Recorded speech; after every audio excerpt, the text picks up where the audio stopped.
This thing really is an absolute beast. And with 4K 120, you can really capture action in absolute slow-mo, or you can make those smooth, buttery, beautiful shots. There's tracking capabilities within this thing, and the stabilization is honestly next level. So, having said all of this, what are the downsides? Well, I'm sure you've already thought of it at this point. The downsides of using an action camera as a vlogging camera is the fact that it inherently has a smaller sensor. This has a 1/1.3 inch sensor, which is still a pretty small sensor. It's bigger than the GoPros, but in the grand scheme of things, it needs a lot of light to capture stuff in high quality. Now, the Action 5 Pro does have pretty good low light capabilities and a low light mode, which definitely, in my opinion, is much better than the GoPro. But if you're going to be filming in a dark environment, perhaps this isn't going to be the camera for you.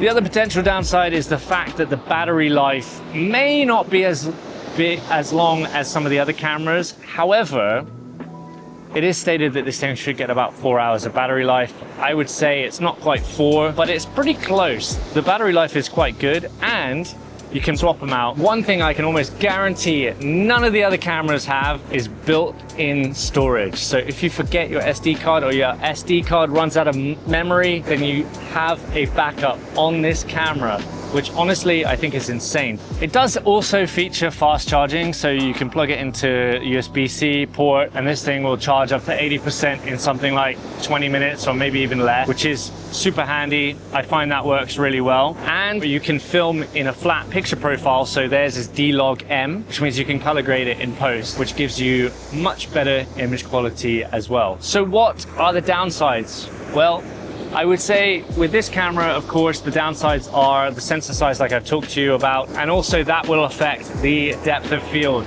As you can see, everything behind me is in focus as well as myself. It doesn't give you that kind of professional, blurry looking background that other cameras might give you, even the Osmo Pocket 3 with its 1-inch sensor. But if you can deal with that, and you like this wide angle point of view type image, perhaps this is all you potentially need. Of course, it also doesn't have a zoom lens as well. You can go in software and it will crop it in a little bit. So you can go from ultra wide to linear, which removes any distortion, but that's all digital. And you can add an ultra wide lens to this by screwing it on.